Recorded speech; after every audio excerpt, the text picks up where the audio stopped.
What's up, everybody? Welcome to Podcast Now. I'm Alex, and in this video, I want to talk about Call of Duty and Game Pass. We've gotten a few rumors today on some new things Xbox might be trying, and honestly, at least to me, it's kind of do or die.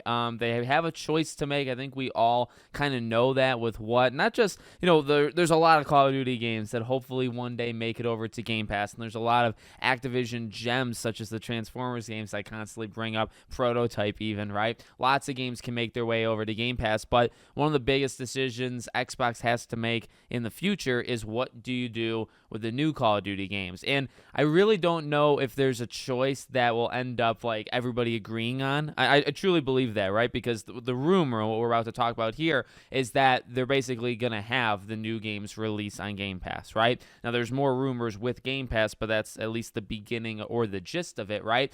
Again, I don't know if there's a decision that makes everybody happy, because if you choose the other option of releasing it not on Game Pass, you're going to make other people mad, right? So you're kind of caught in a tough spot. And the reason I talk about do or die, no matter what you choose, you are testing something by choosing something. So by potentially putting it on Game Pass, or let's say that is the decision, right? And then the rumor is that they're going to be announcing that in June, that the next Call of Duty game is coming out in Game Pass. Again, there's rumors about a new tier to the subscription service. There's rumors of a price increase. We'll talk about that in a second. But generally, it's like, okay, you're going to announce Call of Duty's coming to Game Pass. What this would do is a few different things, right? You have the potential to really increase Game Pass subscribers. And I say do or die because this is probably the last chance, at least in the next near future, right, of proving that you can actually elevate those numbers. There was that report, or that they even said, I think, right, years ago that I think maybe it was Microsoft in general, that they expected 100 million Game Pass subscribers in maybe like 6-7 more years from right now. And I mean, they're at like 34 million, right? So they've got to more than double the number they're at, and I just don't see it happening. Can Call of Duty get Game Pass subscribers? I think it will. The question is how much, and then like the reverse of it, right? So you put it on Game Pass. Now, are you going to hurt the game or help the game? I guess what is going to happen more and what's not going to happen more, right? Are you going to increase Game Pass subscribers while also maybe making enough money maybe through those Game Pass subscribers? Or I guess the other platforms that Call of Duty is releasing it on, right? And again, the reason why I say you're not really going to make anybody happy, look,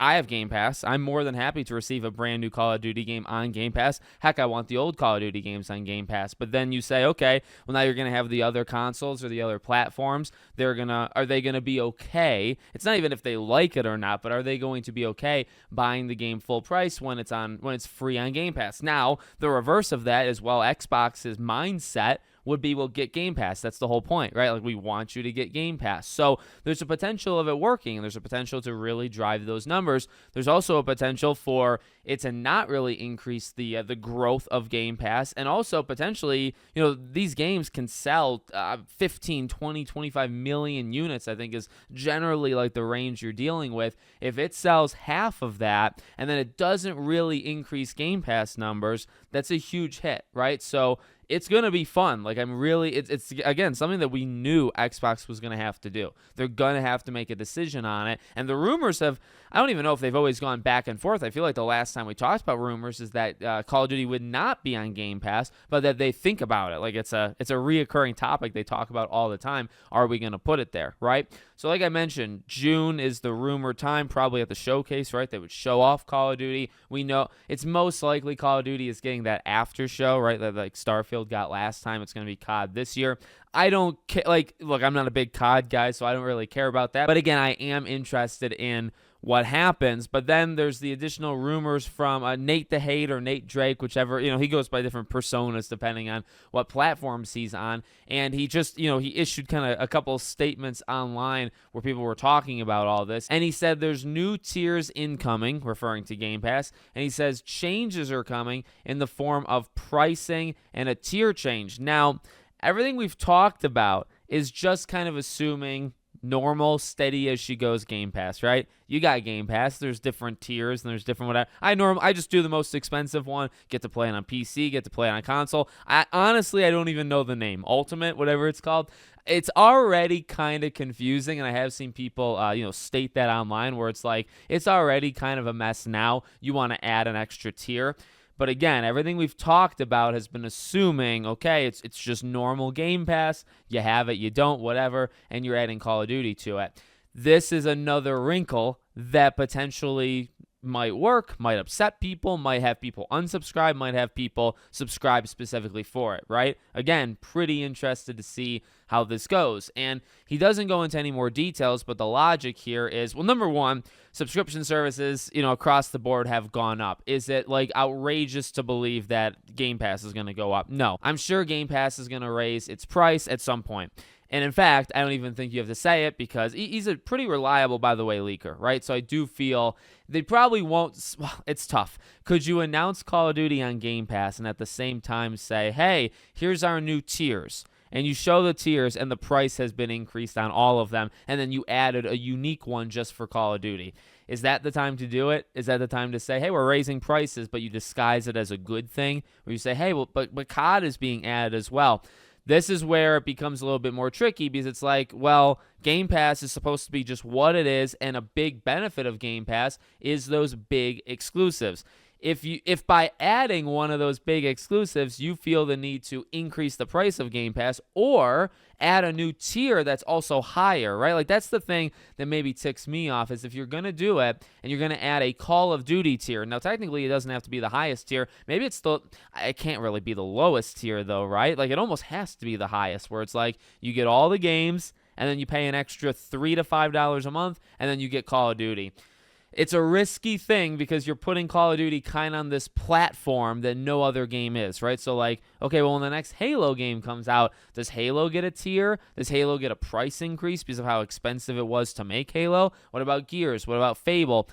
I'm not saying it's guaranteed, but you see how it can kind of get a little messy, right? So look, ultimately, I'd have to see the price. I'd have to see the tiers to decide on what I'm doing. Generally, I go for the highest. I have the highest for PlayStation, and I don't even know if it's a good deal. They're very bad with like their PlayStation Classics, so I don't know if it's even worth doing that versus I think it's premium versus I don't even know what the tier below it is, but I'll probably end up doing it. And to be honest with you, I do use Game Pass quite a bit. It's also that. How much do you use the thing? But the risk, as we keep talking about, risk-reward, well, reward is you could potentially get people that subscribe just for Call of Duty. And connecting it to the first point, if you're going to get a lot of those subscriptions by doing this, then it might work. You're going to elevate those numbers of Game Pass. You might make COD still profitable and like everything's good, right?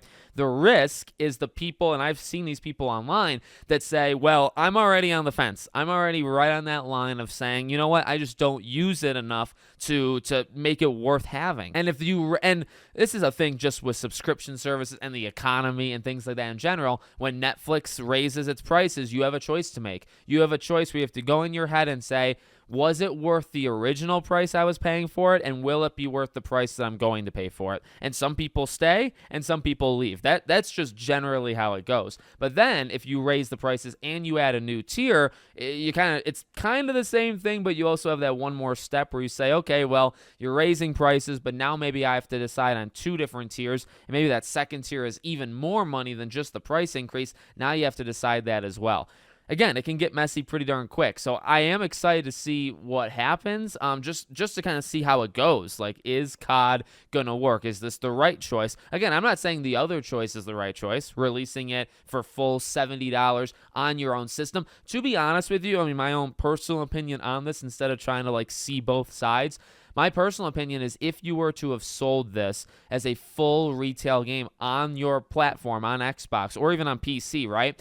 And you didn't put it on Game Pass, I feel that's just a bad look. I don't know if it's a bad business move because of the money and the recuperation of the assets, how much you spent to buy all this. I don't know if it's bad on that end. In fact, it actually might be a good thing on that end.